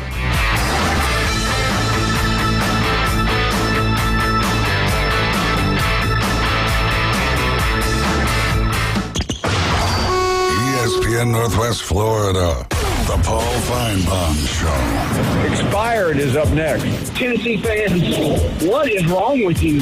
You are wishing this guy well. Oh, he's just a kid. He took you to the altar, got you knocked up, and left you at the freaking altar with twins. Paul Feinbaum, weeknights, 6 to 10 on ESPN Northwest Florida. This is Joanna with ESPN Northwest Florida. Here is your weather forecast on this Wednesday morning. As we head into this afternoon and evening, mostly sunshine and a high of 78 with a gentle breeze coming out of the southwest around 9 miles per hour. For tonight, a mixture of slight fog and mostly clear skies and a low near 67. Tomorrow, slightly foggy and a high around 80. This weather forecast is sponsored by Mid-South Lumber, the best little lumber yard in Panama City. Thank you for keeping that dial on ESPN Northwest Florida. Rely on it. CBC Construction is looking for a few good men. At CBC Construction, our greatest strength lies within our talented team. Join us and be a part of a dynamic company that values its people. We offer a tremendous opportunity to create a future for your family and the Florida Panhandle. CBC Construction is now hiring. Call us at 850-740-3815 or visit cbcconstruction.com to learn more. CBC Construction. Be part of a winning team. With over 65 years of combined experience, Instant Replay Sports Cards is happy to help you take your collection to the next level. They carry all the new hobby boxes, signed memorabilia, and supplies. New and vintage cards and Pokemon. They sell and trade cards and are always looking to buy. They're an authorized source for Topps, Panini, Upper Deck, and Leaf cards. Instant Replay Sports Cards is open 7 days a week at 752 West 23rd Street, down from Academy Sports. It can always be reached at InstantReplaySportsCards.com. The Coach James Hale Show is live and local from the J. Michaels Studio. They got something that money couldn't buy. I was noticing when you come down the stairs that you've got pretty legs. All right, I'll tell you a story without a happy ending. Y'all following this? ESPN Northwest Florida.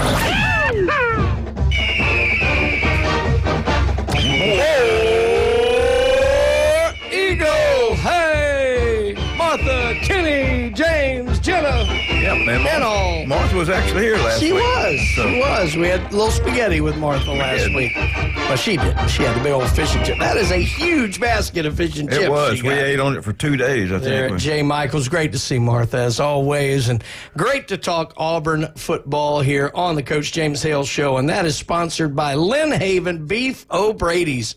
Pat Perno and the crew out there, great lunch specials, friendly staff. Absolutely wonderful, and TVs everywhere to enjoy. Best onion rings in the whole wide world. Yeah, if you can get past some old, kook in a Kentucky shirt to get them. You have to fight your way. If you want to be the man, you have to beat the man. I love it. Well, quick one on the Auburn here as the draft is coming up. Glenn, there are 2 teams who have selected more players from Auburn, or at least tied as many, as any other team from the SEC. So, for example, these teams have selected more Auburn players than Alabama players, LSU players, whatever like that in their history. There's good news and bad news to this. So I'm going to start with the bad news.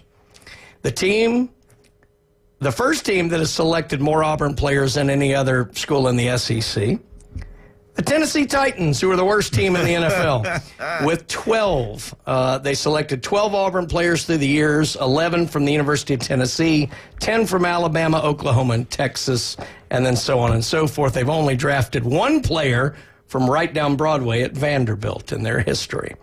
And then the other team, now this is the good, the Buffalo Bills, who very good team, nearly made the Super Bowl this year. They have selected 9 players each from Auburn, Georgia, and LSU. So they are joint top with the Buffalo Bills. So it's not all bad news. It's very good news. Well, the Titans haven't been much of a discussion since they got rid of Fisher. Well, that's true, but Jeff Fisher was the king of 8-8, and the problem was when they went to the 17-game system, Jeff Fisher couldn't figure out how to be a 500 coach anymore. You know what he's doing now? No. He is the head coach of the arena football team in Nashville. Is he? Oh, the Cats? Yeah, I've been to those games. Yeah, they actually were pretty fun. Yeah. Also, they're building a new stadium right next to the old one because they said, the other one's out of date. Yeah. And it was cheaper to build a new one than renovate the old one. Isn't that crazy? It is. Well, I don't know. So, anyway. Well, that walking bridge will still work. It will. That's okay. It will. That's all right. That was one of the old. That was a junkyard where they built that one right there. Well, I saw them play this year. I agree. So anyway, that's all I've got for Auburn. Again, thanks to Beef O'Brady's and Lynn Haven for that. Glenn, what do you got to us for us today on FSU? I have several things today. Of course, the women's golf team won the ACC championship, first time in school history. And they've won this a few times, but the women's tennis team won the ACC tournament this year. So congratulations to them. And the men are in the playoffs right now for the ACC championship in golf. Now the softball team, they are number 1. They're number 3 in division in D1 ratings, and they're also. They're number 3. They're also number 3 in the ESPN USA Today 2 thing. So they're number 1 in the ACC at 14-1, and they will be in Louisville this weekend, starting the 25th through the 27th. Okay. All right. So, and then also now I want to give a shout out to the baseball team. The athletic director and the athletic staff, the whole staff there, they fed hot dogs and hamburgers to student body this past week after the tragedy for togetherness, anybody that wanted anything. And then Coach Jarrett, he let fans in for free last night. And it was unbelievable. Over almost 6,000 people showed up, and they honored the EMS guys, and so that was great. And they were there, and they had all the staff get out by the pitcher's mound and everything, and they did all that. I don't want to take us off on a tangent here, but I was on Ryan's show when it was an active shooter thing, and we're talking about 6 days, and it's almost like it happened 2 years ago. It's unfortunately become normal enough that we've moved on in the news so you don't want to quickly. It makes you a little numb, and you don't. You're almost like it didn't happen here, but that is, and it's tragic. You send. And I know one of the victims had coached football, I think, at Leon High School over there for years, and that was just terrible. You send your children to school thinking they'd be safe, and all this happens. But anyway, crazy. And then. My favorite guy, I'm getting old, I can't remember his name, but Eduardo Perez was announcing the game. It was on ACC last night. But Coach Link Jarrett called him and said, "Your daughter's safe." Okay, and so, very nice. He's he played for FSU, and he was very thankful for what the man did and everything. But getting on to the baseball side, FSU played Stetson last night. They won 11-6, so they're now 28-9. And they're 11-4 in the ACC, so that puts them at number 1. They just jumped Georgia Tech for that. Look out, Richard. And then they will play. They were number 4 in D1, but they're number 10 in the Baseball America. Not sure how that happens, but they will also be in Louisville the 25th, 26th, and 7th this weekend. So congratulations to them. Last night they started out slow because they didn't play their midweek game last week. Neither did softball. Or the weekend. So here's the thing. They started out real slow, and all of a sudden they caught fire, and their balls were leaving the yard. So, and one of the fastest players I've ever seen was a guy named Williams who played left field, and he batted like 7th or 8th, somewhere in there. Anyway, hit the ball on the ground, and he's at first base before they know what's going on. Then he's still second, and he stands up. He don't have to slide, which he should have because he's from. And then he's playing left field, and they hit a ball directly over the center fielder's head, and he ran it down like the old Willie Mays catch. That's cool. And then threw it in, but he stole third standing up. It's like that old line they said about Cool Papa Bell. He said he was so fast he had a line drive up the middle and it hit him in the leg as he was sliding in the second. I tell you what, that was amazing. He's been injured most of the year, and now he's back. They said he goes full speed, and they have to slow him down. All the gyrations he had in the batter's box, and you can tell he's on hyper speed. But that was great. Yeah. And so now the football.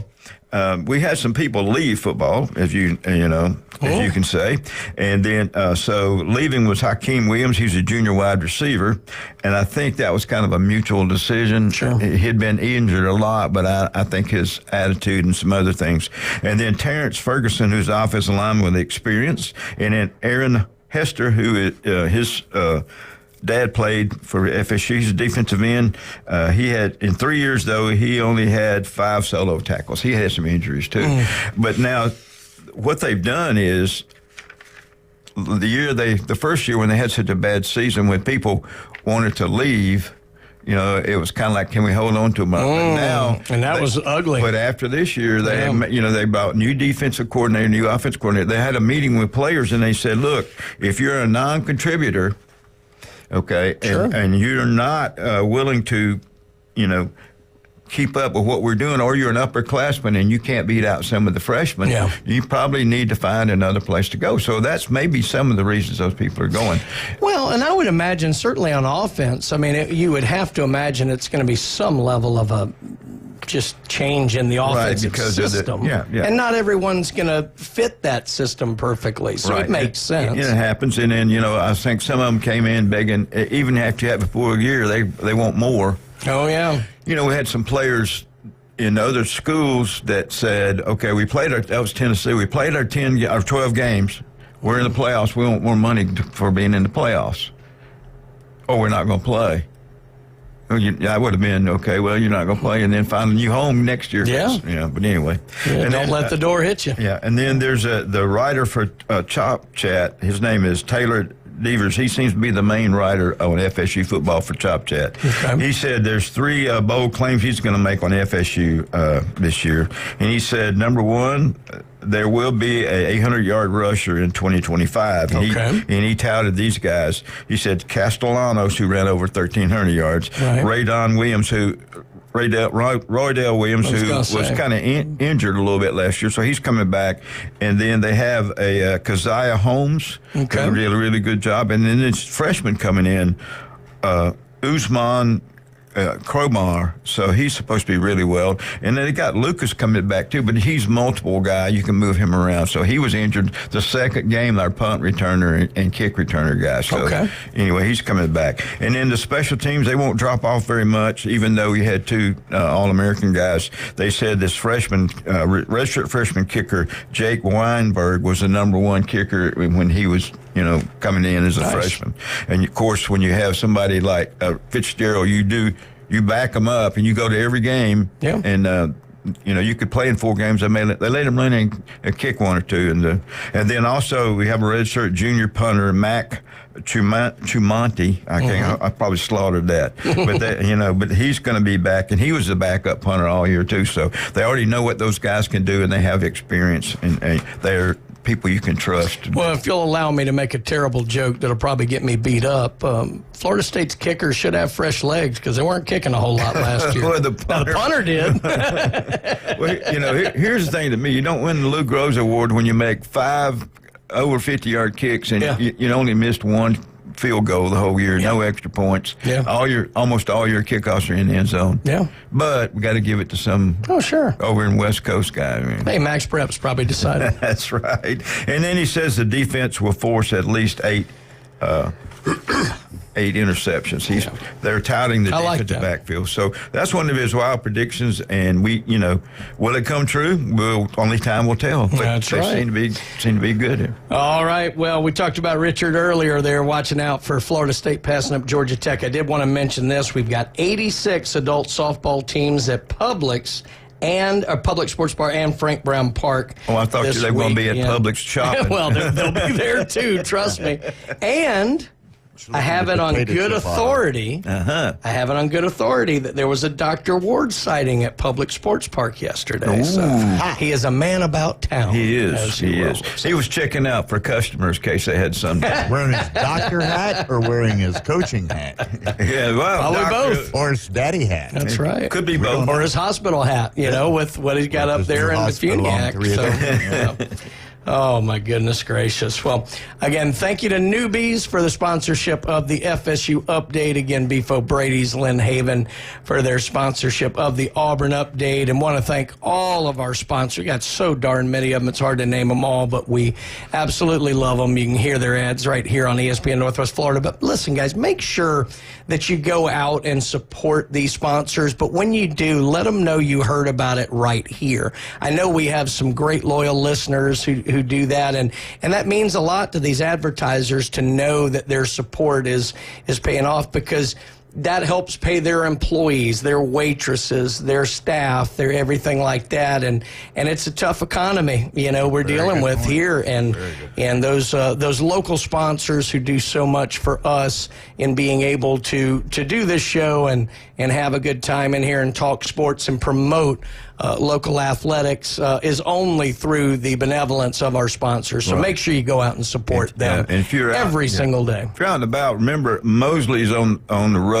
and they'll have to be at Columbia 2 times, and also Bozeman is going to be traveling to Jacksonville. So if you're out there, and anything will help. And luckily, and for good fortune, that Arnold is hosting, so they will collect some money before it's all over, they'll have to travel, but maybe I'm mistaken. So Coach Jones. Well, we hope they have to travel. Well, you know what I'm saying? If they win 2 games, they're still here. Maybe they host again. We'll have to look at the bracket and see. That's right. Well, when we come back here, we're going to talk more Gator sports. All right. Attaboy, Glenn. I can hardly wait. With Mark McLeod. Yes, sir. And that's coming up next. Coach James Hale Show, ESPN Northwest Florida.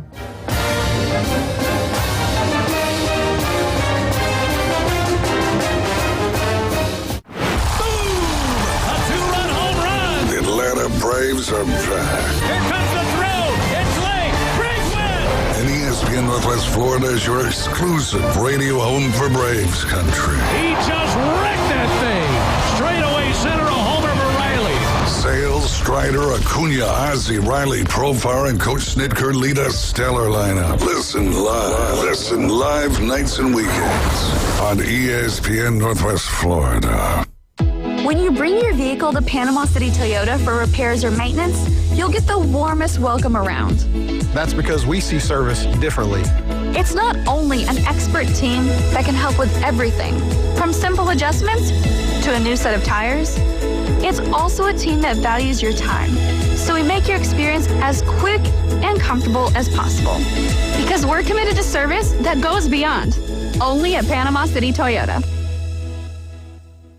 At Brock Lawn and Pest Control, we're proud to be awarded the distinction of being Quality Pro certified. Our technicians have passed rigorous training in eco-friendly application and prevention of pest treatments.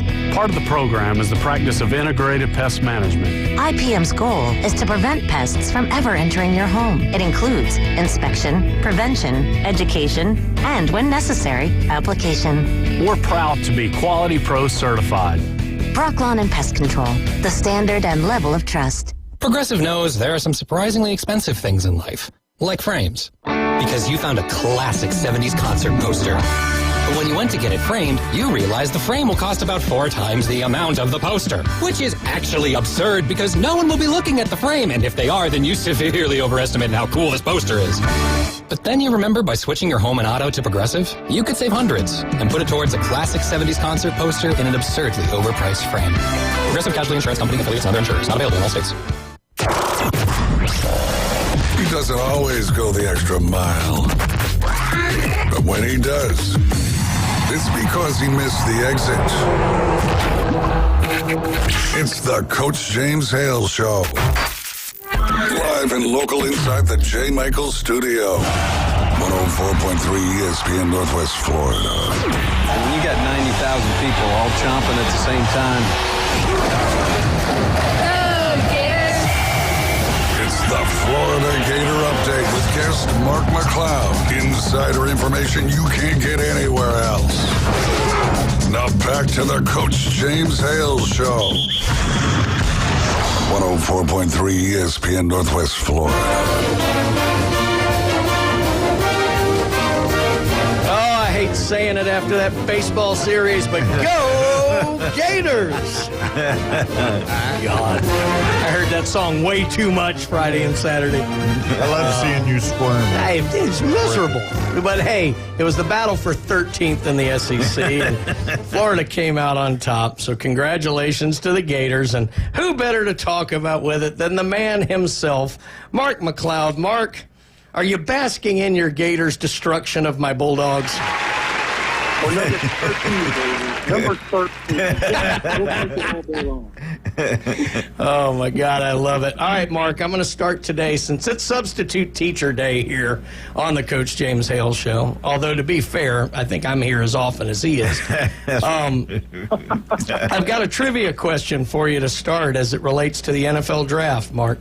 Can you name the NFL team that has selected the most Florida Gators in the NFL Draft going back to its inception?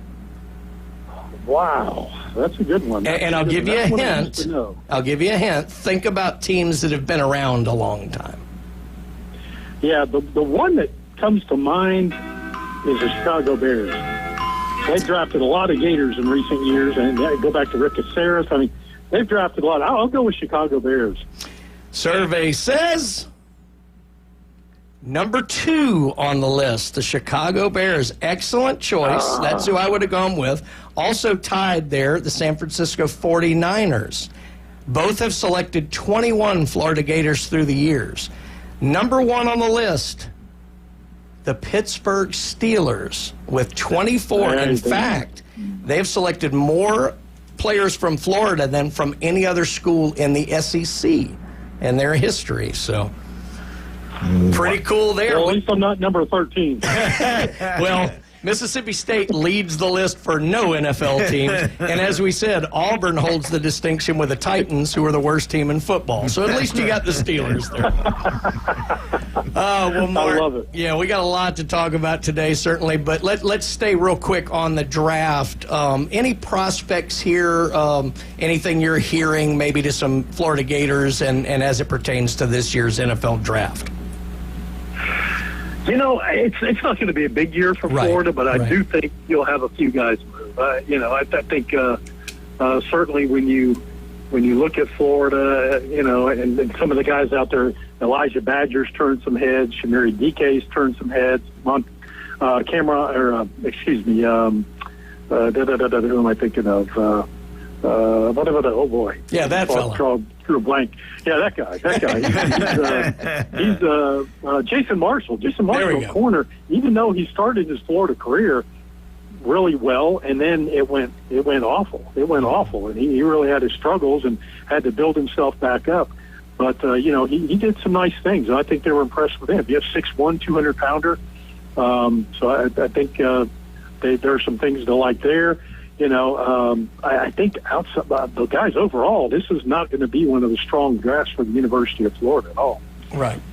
Well, Mark, you sent me a great article, and you write so well as always. But kind of tell people how they can get a hold of that, because it's really worth reading about. It's all about Florida football, and it's fantastic. Yeah, thank you, Coach. I'm doing a series, SEC Teams to Watch in 2025. And I started with Florida because that's the familiarity there, and they are a team that a lot of the, not only regional writers, but some of the national writers are on board saying, this team looks pretty good. The more they delved into it and said, these guys should be better than expected, but the schedule, but DJ Lagway's health, so there are some questions. But, yeah, you can find that at blitzsportsradio.com. Certainly at McLeod Live, and of course we'll have the SECblitz.com site up and running soon. Yep, you're going to be featured on that also, right? I am. Yeah, that in fact I will be the publisher. All right. So I will be the publisher of that site, and in this piece that I wrote that you're alluding to, I mean, I talk about the various strengths for Florida and why they may be the major differences that we're seeing, and one of those things is experience. I mean, you have a lot of upperclassmen, the various recruiting classes and the transfer portal over the past 2 years for Florida. And remember, two of those recent recruiting classes were top 10 classes. So, you get that, and then you get that. What Napier has been able to do, I think that's important, is Florida has a stud at nearly every position group. Lagway at quarterback, Trey Wilson at wide receiver, Jake Slaughter, the All-American center, Caleb Banks, who's getting a lot of praise at D-tackle, and then Aaron Gates in the back end of the defense. So, and you guys, you got to have that. You've got to have legitimate Southeastern Conference candidates. Right. On a team. You look at FSU. All those years they dominated the All-ACC team. Alabama, Georgia, they've dominated the All-SEC team for a few years now. And Florida did it under the Meyer era. Florida did it under the Spurrier era. What some other teams did as well. But in recent years, you haven't seen that. So now you're finally seeing that at Florida. There's finally star power at various positions. And at linebacker, you got a guy like Jaden Robinson out of Lake City who really came on last year. You got Devin Moore at corner who looks awfully good if they could just keep him healthy. And that's been the struggle there. So you've got some star power at Florida at almost every position group, and that's something that hasn't happened in Gainesville in years. Yeah, I like the talent in your running back room. That you got some studs there. Really do. They really do. And, yeah, they're losing Montrell Johnson, but, he was hurt last year quite a bit. He was out, and they ended up having to turn to freshman Jaden Ball. Yeah, he's 237. He's a stud. He's an absolute stud. And the kid from Pensacola, the JUCO transfer, Jacoby Jackson, I think Florida thought they should have had him on the field a little sooner based on a couple comments that Napier's made, because it took him a little while last year to get him out there. Look, he's 5'9", 220, 225. He can run. And those three guys alone accumulated for 1,852 yards, 20 touchdowns. But better yet, those three guys alone, 5.6-yard average, which would have only been surpassed in the Southeastern Conference by Jarquez Hunter at Auburn, Le'Veon Moss at Texas A&M, and Tennessee's Dylan Sampson. So that's pretty good when your trio could be fourth in the SEC. And really, it was a year where they started poorly and really had to kind of build this thing up through the season. Yeah, Mark, we talked about, obviously, the health of DJ Lagway is going to be the number one story going forward, and the schedule has been a story all the way around. I want to lean into the schedule a little bit. I know it's early and there's a lot that can play out. But in looking at the schedule, is there one game that stands out to you as the game that can really determine the momentum of the team? So like that game that if they win it, it really kind of propels them forward. If they lose it, things could get a little bit ugly. Well, Brian, I'm going to go with Long Island University. Game one. There you go. Well done, sir. I should have said the orange and blue game, right? There you go. But no, I think the schedule sets up better for the Gators this year. It does. Last year there was Miami right out of the start, and of course there were questions at Miami. There were a lot of questions at Florida, and the Hurricanes just bombed them. So and then of course.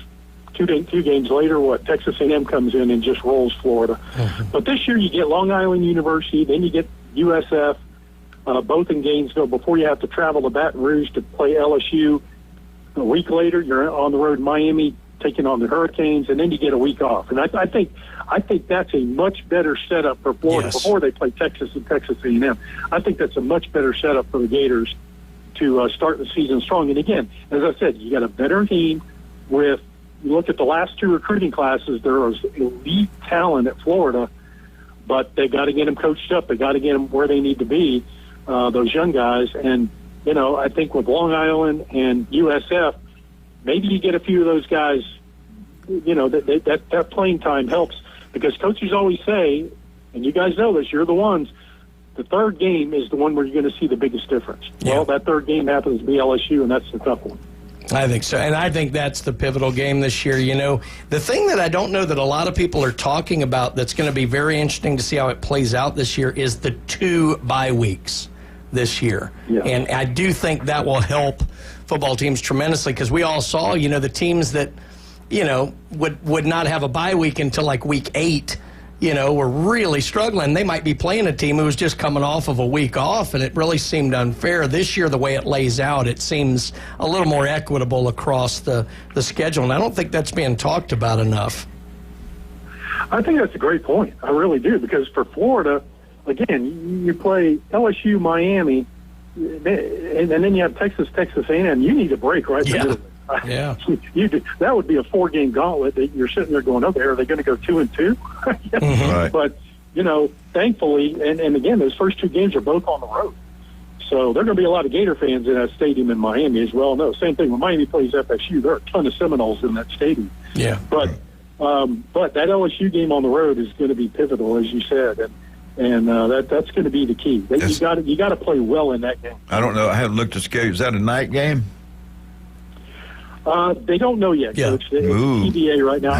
I got to believe it is because, the expectations for LSU are awfully high now. Yeah. Right. After, what a miserable year they had last year at times and needed a lot of changes to be made. So we'll see. And we'll LSU have it together by that third game. There's so many changes. Well, all I know is LSU's put in new refreshment stands in the upper levels too. So you can take that for whatever it's worth. But that could be crucial. Yeah, no doubt.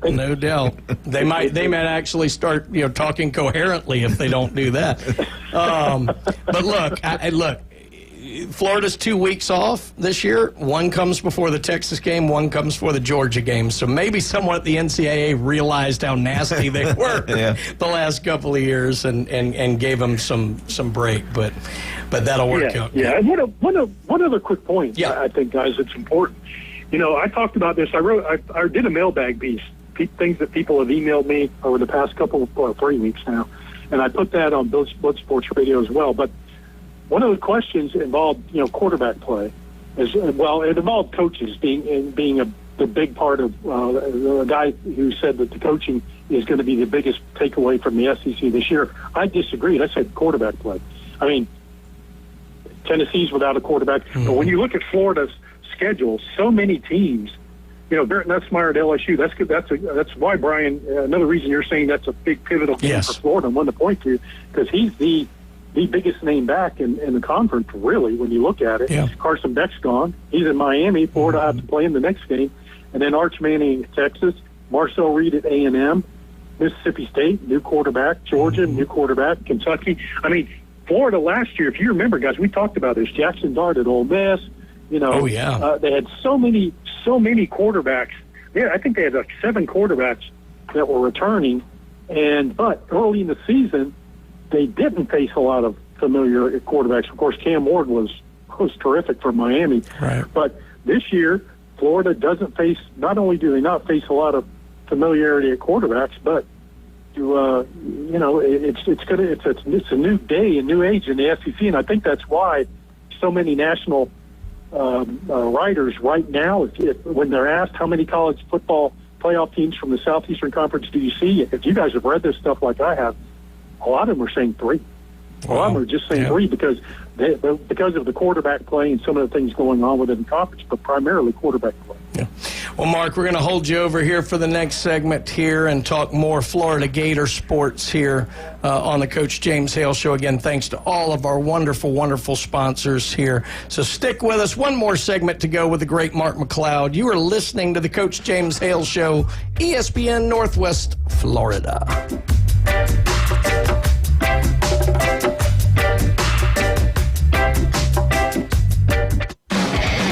From ESPN Northwest Florida has up-to-the-minute sports news, interaction with local hosts in real time, easy download and no credit check, live streaming, real-time traffic and programming schedules. Here's how to order. Download our free app from the Apple Store and Google Play. Then lock it in and rip the knob off. 104.3 ESPN Northwest Florida. This is Joanna with ESPN Northwest Florida. Here is your weather forecast on this Wednesday morning. As we head into this afternoon and evening, mostly sunshine and a high of 78 with a gentle breeze coming out of the southwest around 9 miles per hour. For tonight, a mixture of slight fog and mostly clear skies and a low near 67. Tomorrow, slightly foggy and a high around 80. This weather forecast is sponsored by Mid-South Lumber, the best little lumber yard in Panama City.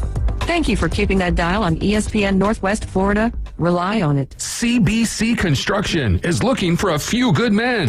At CBC Construction, our greatest strength lies within our talented team. Join us and be a part of a dynamic company that values its people. We offer a tremendous opportunity to create a future for your family and the Florida Panhandle. CBC Construction is now hiring. Call us at 850-740-3815 or visit cbcconstruction.com to learn more. CBC Construction. Be part of a winning team. Want to experience the ultimate car wash? At Tommy's Express, you'll love our open and bright tunnels, easy loading, flat belt conveyor, unlimited membership, and free vacuums and mat washers. Try us for free. Text WASH 415 to 86697 to send our best wash, The Works, directly to your phone. You'll love the sudsy clean, ceramic wax, underbody flush, spot-free rinse, and tire gloss. Experience the difference and visit Tommy's Express today. Offer valid for new guests only. By participating, you consent to receive promotional and information text from Tommy's Express. Message and data rates may apply. Message frequency varies. If aliens showed up tomorrow and said, take us to your leader, you'd bring them to the Coach James Hale Show. Danger, Bill Robinson, danger. Live from the J. Michael Studio on 104.3 ESPN Northwest Florida. Hey! Glenn's going to say bang. Bang! Welcome back to the Coach James Hale Show, joined as we always are on Wednesdays by the great Mark McLeod to talk more Gator sports here. Mark, outside of listening to you right here on the Coach James Hale Show, where can people catch up with you? Yeah, best way is at McLeod Live, Twitter, Instagram also, but at blitzsportsradio.com, doing some stuff for them now as we're trying to get ready for we got some team of guys trying to get ready for the college football season and get an early look at now that spring is wrapped up for everybody and trying to dissect what happened and what may be happening going forward. Well, this is the arrest season now. We got, Georgia just should send their whole team to Talladega for the entire offseason. Well, that notwithstanding here, Mark, I do want to have I said this to Dr. Ward earlier. I do want to remind you that Mississippi State currently holds a one-game winning streak over the Gators in baseball. Thank you very much. Despite losing the series here. So let's get into it. We make the jokes it's for 13th in the SEC, but right now both teams are kind of considered on the bubble for NCAA tournament play. obviously Florida going on the road to a traditionally very tough place to play in Starkville. We take our baseball seriously. How big a series win was that for the Gators this weekend? I think it's huge. I mean, it's not easy to win there. Mm-hmm. You know, the thing that's always impressed me since I began this job 28 years ago was watching baseball at LSU, Mississippi State, and even to a degree at Ole Miss. Yeah. But and it's gotten much better at Ole Miss through the years. But you know, you go back 25, 30 years ago, and goodness gracious, watching LSU and Mississippi State, and then you talk to fans, and they're like, well, you know, we have good support for Florida baseball. I'm like, no, you don't have good support for Florida baseball. You get back then, average attendance was like 3,800, 4,000. I said, those guys, they're insane what they do in Baton Rouge and Starkville. But I think that's a big series nonetheless, because Florida needs to keep it going, and they did. They've won 8 of their last 9 now, and 5 of their last 6 in SEC play. They're getting some stuff coming together in pitching. You're seeing their stuff there, but you know, as Kevin O'Sullivan said, look, you got a big series against Arkansas coming up, and Florida. Whereas Arkansas can look ahead, their schedule for anybody who hasn't seen it, it's brutal. Yeah, they play the 3 top teams in the SEC after Florida this weekend, back to back to close out the season, the regular season, and they're struggling right now. They've lost their last 2 SEC series, so they're going to come in fired up. But as Sully said, for Florida, it's one game at a time, because just as you said, Brian, you want to have any kind of aspirations of making the postseason. Florida has to go win, because they put themselves in a hole. Again, a team that started 16-2, and now you're 23-15. It's been a dark day for Florida for about a little over a month now. But a good bounce back, because you start 1-8 in the conference, and you just, I mean, it's unbelievable. But again, you start 1-8 in the SEC, that means you probably played the top 3 teams in the country. I mean, it's crazy. But so Saturdays Down South did a thing, Mark. I'm curious your opinion on this. Is they kind of said if the NCAA tournament was picked today, here's kind of what they had. Now, we had 13 teams that were bowl eligible this year in football. We got 14 into the NCAA basketball tournament. Right now, they're projecting 6 teams as hosts for regionals. That would be Texas, LSU, Arkansas, Tennessee, Vandy, and Georgia. They further project 4 teams that they call safe or locks to make regional play: Oklahoma, Auburn, Ole Miss, and Alabama. And then their bubble currently includes 4 teams: Texas A&M, Kentucky, Florida, and Mississippi State, and then the 2 they call better luck next year, South Carolina and Missouri. With that being said, can you see 14 SEC teams getting in, or do you think it'll be less than that, maybe in the 12-13 range? Well, yeah, I think honestly it's 13. Okay. That's what I thought. But Florida's schedule really plays out pretty well. It does. From the end. It's not the gauntlet that Arkansas is facing. So for Florida, if they can continue to get good pitching from Peterson and some of the other guys who have been on the hill lately, and Florida's swinging the bats pretty well, then you know there's a chance that they could creep up there. Texas A&M, as you know, Brian, they're one of the most talented teams in the country. They were picked number 1 in some of the polls to start the season, and they're 8-10 in the SEC, 24-16 overall. You're looking at them going, what in the world, you know? But they've got plenty of talent, and I think Kentucky probably has plenty of talent. I don't know. We'll see what happens there, but I just think either Kentucky or Mississippi State, one of those 2 will not be joining the party if indeed Florida keeps pitching well and swinging the bats well, because if they don't, then, hey, you could be down to 12. Yeah, Kentucky and Mississippi State do have a series here going forward. The one thing I'll say in support of my Bulldogs is our last SEC series is against Missouri. And if we find a way to lose that series, we don't belong in the postseason. Yeah. So that'll be something. And, of course, this year everybody goes to Hoover, so that's going to be different too. But we got about a minute left, Mark. Anything else you kind of want to throw out at us? Well, the transfer portal. I mean, we're down to the wire. It ends on Friday. Florida, to this point, has looked awfully good in the transfer portal. I mean, you lost Greg Smith, a third, a safety, who would have been a redshirt freshman this year. But Billy Napier told us, about a week ago, I guess, that they have met with every member of the team and that they have commitments from 98% of those guys that they will be returning next year. So if you look at the scope of the team, it looks like maybe 3 more guys who are kind of on the bubble as to whether they're going to stay or put themselves in the portal for Florida. But as it stands right now, I mean, you got 48 hours. Yep. Outstanding as always, Mark. Enjoyed talking with you, and we'll talk at you again next week. Thanks, guys. Always good to be on with you. All right. All right, Glenn, thanks for joining us today. Wildcat, thank you.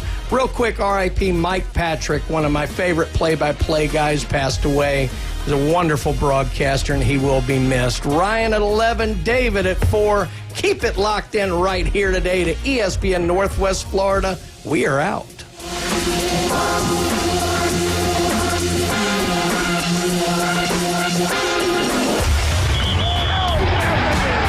Keep the game going with ESPN Northwest Florida. Just because you get out of the car doesn't mean the Sports Talk and Live play-by